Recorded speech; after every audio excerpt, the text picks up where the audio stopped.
Have you ever felt lost? Trapped in a life you didn't choose, a path that seemed to lead only to darkness? Maybe you've known someone, a friend, a family member who seemed beyond hope, consumed by anger, bitterness, or a destructive path. We all yearn for something more, something real. We crave transformation.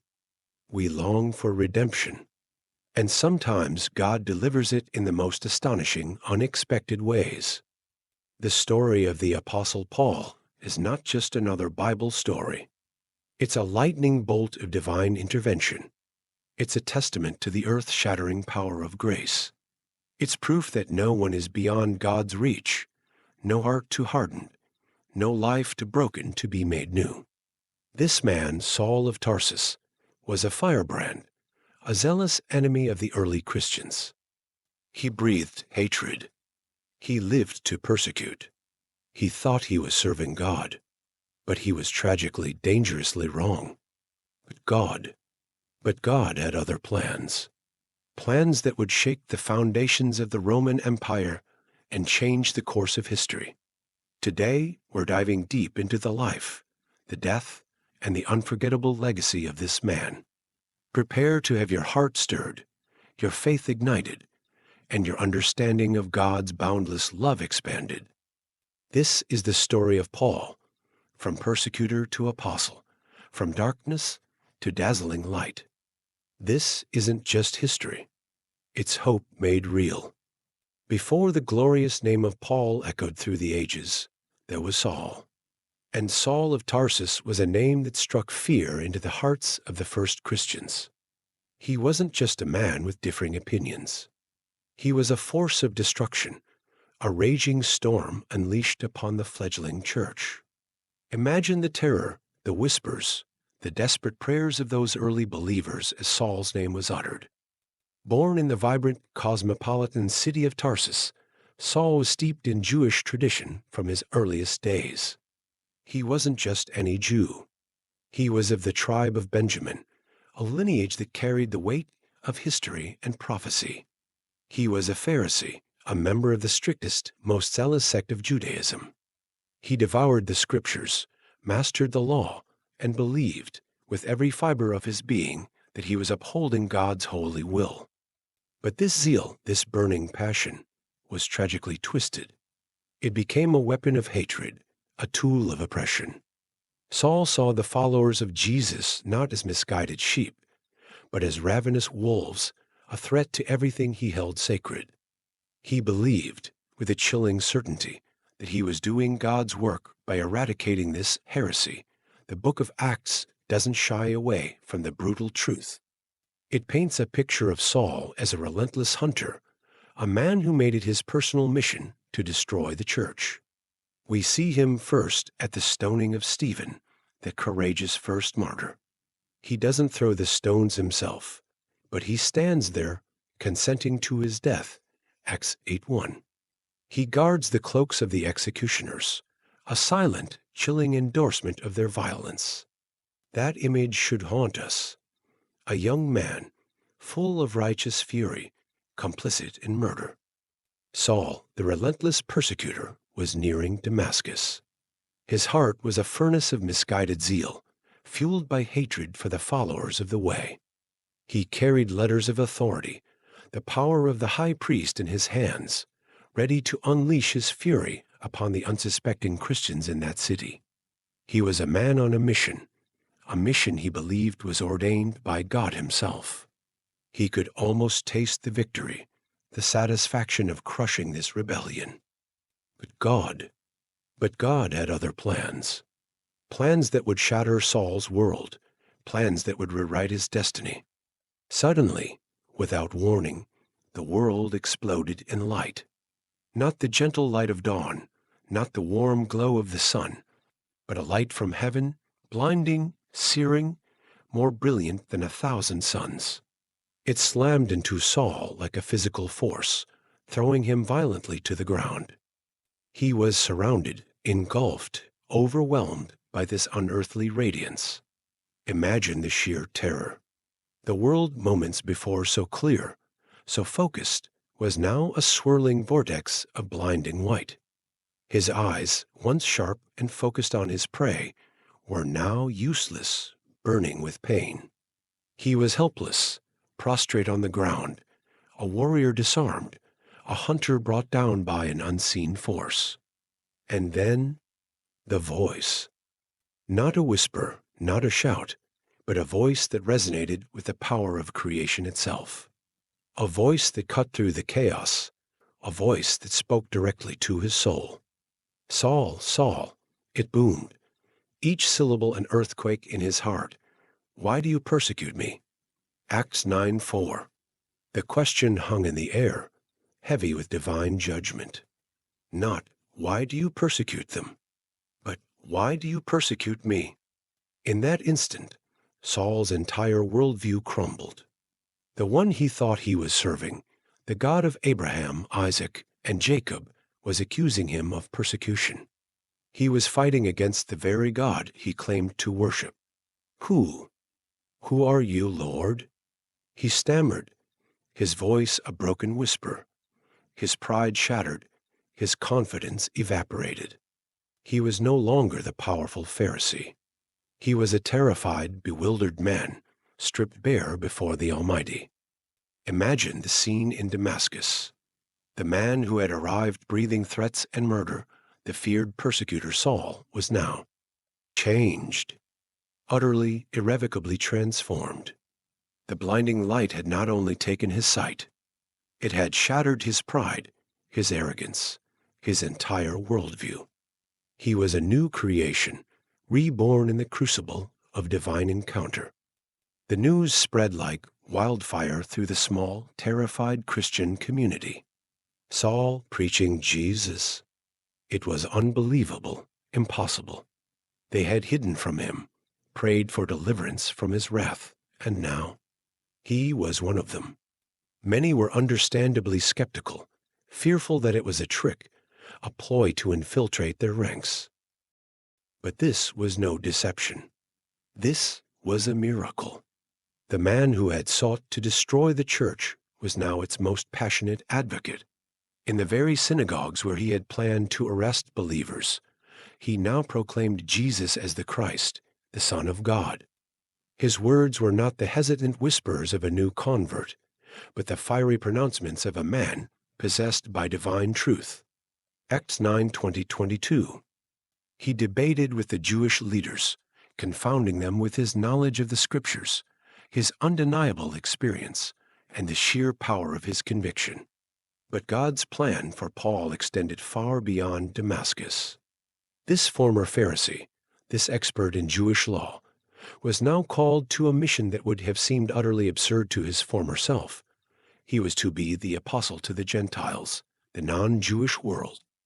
Think of the audacity of this. The Jewish people were God's chosen people. The Gentiles were outsiders considered unclean. Many early Christians, even those who believed in Jesus, struggled with the idea that salvation could extend to the Gentiles. But Paul, through direct revelation from God, understood the radical inclusivity of the gospel. He knew that God's grace was not limited by ethnicity, by tradition, by anything. It was a gift freely offered to all who believed. The call of God burned within Paul like an unquenchable fire. He was no longer content to stay in one place. The world was his mission field, and the gospel was his urgent message. He embarked on a series of epic journeys, voyages that would take him across thousands of miles, facing dangers and hardships that would test the limits of human endurance. These weren't sightseeing tours. They were spiritual battles, fought on the front lines of faith. His first journey, with Barnabas as his companion, launched him into the heart of the Roman Empire. Imagine them setting sail, two men with a message that could change the world, facing an uncertain future. They landed in Cyprus, then moved on to Asia Minor, modern-day Turkey. In city after city, Antioch, Iconium, Lystra, Derbe, they preached in synagogues, debated with Jewish leaders, and shared the good news with anyone who would listen. Acts 13:14. But the gospel wasn't always welcomed. In Lystra, Paul was stoned and left for dead. Imagine the agony, the pain, the feeling of being utterly abandoned. But God wasn't finished with him. He rose up, miraculously healed, and continued his mission undeterred. This wasn't just bravery. It was divine empowerment. The second journey saw Paul expanding his reach, venturing into Europe. He was guided by a vision, a call from a man in Macedonia, modern-day Greece, pleading for help. Acts 16:9, he crossed the Aegean Sea, bringing the gospel to a new continent. In Philippi, he faced imprisonment and a miraculous earthquake that shook the foundations of the jail, leading to the conversion of the jailer and his family.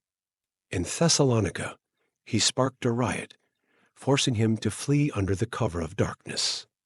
In Athens, he stood before the intellectual elite, the philosophers of the Areopagus, and proclaimed the unknown God. He adapted his message, spoke their language, and planted the seeds of faith in the heart of Greek culture. His third journey was a testament to his pastoral heart. He revisited the churches he had established, strengthening them, encouraging them, and correcting them. He spent over 2 years in Ephesus, a city steeped in paganism and idolatry. His preaching was so powerful that it threatened the livelihood of the silversmiths who crafted idols of the goddess Artemis, leading to a massive uproar. Acts 19. The life of the Apostle Paul wasn't a triumphal parade. It wasn't a series of easy victories and comfortable living. It was a life marked by suffering, by hardship, by relentless opposition. But it was through that suffering that Paul's faith shone brightest, and his example continues to inspire us today. He understood deeply the cost of discipleship. Paul himself gives us a glimpse into his trials in his letters. He doesn't boast of his successes. He speaks openly of his weaknesses, his struggles, his pain. In 1 Corinthians 4:11, he writes, with raw honesty, "To the present hour we hunger and thirst. We are poorly dressed and buffeted and homeless." Imagine that. The great apostle, the man who planted churches across the Roman Empire, hungry, thirsty, homeless. He wasn't living in luxury. He was living on the edge, constantly facing the realities of poverty and persecution. And it wasn't just physical hardship. Paul carried a burden, a constant source of pain that he called a thorn in the flesh, 2 Corinthians 12:7. He prayed 3 times for God to remove it, begging for relief. But God's answer wasn't what he expected. "My grace is sufficient for you, for my power is made perfect in weakness." 2 Corinthians 12:9. What was this thorn? We don't know for sure. Some scholars believe it was a physical ailment, perhaps a chronic eye problem, referencing his words in Galatians. Others believe it was a spiritual or emotional struggle. But the point isn't the specific nature of the thorn. The point is that Paul suffered, and he suffered deeply. He wasn't immune to pain, to weakness, to despair. But here's the key. In his suffering, Paul found strength.